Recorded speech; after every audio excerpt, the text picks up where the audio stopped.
Good morning, students. My name is Manjeet Singh Dogra from Harvard Commerce School. Today, we are going to discuss about the geography lesson drainage system कि drainage system जो है वो क्या होता है। Drainage होता है, इसका मतलब होता है कि पानी का निकास करना या फिर पानी जो है उसको बहाना। एक निर्धारित जल मार्ग द्वारा जल के प्रवाह को ड्रेनेज कहा जाता है। यह कई जल मार्गों का जाल होता है। नदियों और उनकी सहायक नदियों के द्वारा इसका जो है वो विकास होता है।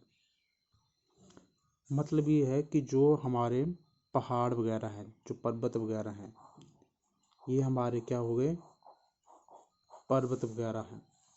अब इनमें क्या है कि बर्फ जो है वो जमी हुई है, मतलब एक किस्म के ये ग्लेशियर हैं। और सूरज की रोशनी के साथ साथ क्या होता है कि ये बर्फ जो है वो थोड़ी जो है वो पिघलती रहती है और इनका पानी जो है फिर निचली तरफ जो है वो बहकर जो है वो चला जाता है। अब पहाड़ियाँ जो हैं वो केवल एक ही साइड पे नहीं है, ये अलग अलग साइड में जो है वो पाई जाती हैं। और इन पहाड़ियों का जो पानी होता है वो भी अलग अलग साइड से जो है वो नीचे की तरफ जो है वो बहता है। तो क्या होता है कि एक नदी जो है उसके साथ बाकी नदियां जो हैं वो कनेक्ट जो है वो हो जाती हैं, कनेक्ट जो वो हो जाती हैं। और जिससे ये जो मेन नदी होती है इसमें पानी जो है उसका प्रभाव जो है वो ज़्यादा हो जाता है, मतलब पानी की क्वांटिटी जो है वो ज़्यादा हो जाती है। तो इसको हम कह सकते हैं कि ये क्या है कि एक जाल है, नदियों का एक जो है वो जाल है, जिससे पानी जो है उसका निकास जो है वो हो रहा है। पानी जो है वो क्या हो रहा है, वो ड्रेन हो रहा है, मतलब पानी जो है वो बह रहा है। मतलब अलग अलग नदियों के द्वारा किसी एक नदी के साथ ये जो सहायक नदियां हैं ये जुड़ रही हैं। और ये जो मेन नदी है इसमें पानी का प्रभाव जो है वो ज़्यादा से ज़्यादा जो वो हो रहा है। इसको हम क्या कहते हैं, ड्रेनेज सिस्टम कहते हैं। अब ड्रेनेज सिस्टम जो है इसको प्रभावित करने वाले जो कारक हैं वो कौन कौन से हैं। एक तो सबसे पहले आ जाता है हमारा कि ये जो मेन नदी है इसमें क्या है कि जल की मात्रा जो है, मतलब पानी की जो क्वांटिटी है वो कितनी है। सेकेंडली जिसमें आ जाता है प्रभाव का समय, मतलब इसमें पानी जो है वो कैसे प्रभावित जो वो करता है। मतलब अलग अलग जो हमारे जो एरिया हैं जो कि इन नदियों के किनारे पर जो है वो बसे हुए हैं उनको किस प्रकार ये प्रभावित करता है। और जहाँ से नंबर थर्ड इसमें यह कि और जहाँ से ये नदियाँ बहकर जो है वो आ रही हैं। अब ये नदियाँ जो हैं ये अलग प्रकार की चट्टानें जो हैं या फिर अलग प्रकार के जो ग्लेशियर वगैरह हैं वहाँ से ये बहकर जो है वो आ रही हैं। तो उनका स्वरूप जो है वो किस प्रकार का है। स्वरूप का मतलब होता है कि उनकी बनावट जो है वो कैसी है। क्या ये पहाड़ियाँ जो हैं वो छोटी हैं, क्या ये पहाड़ियाँ जो हैं ये बड़ी हैं। अब ये नदियाँ जो हैं इनको दो टाइप्स में जो है वो डिवाइड किया गया है। तो सबसे पहले जो है वो आ जाती हैं ऐसी नदियाँ जो कि हिमालय से निकलती है, जो हमारे हिमालय की रेंज है, जो हमारे हिमालय की रेंज है, ये हमारी हिमालय की रेंज है। पहली तो ये आ जाती है जो नदियाँ यहाँ से बहकर जो हैं वो निकलती हैं। अब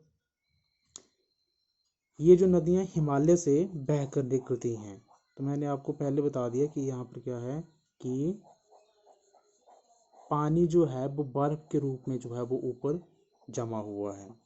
और यहाँ पर टेम्परेचर जो वो लो होने के कारण जो है वो क्या होता है कि यहाँ पर समय समय पर बर्फ़ जो वो पड़ती रहती है और बर्फ़ जो है वो समय समय के अनुसार जो है वो पिघलती रहती है।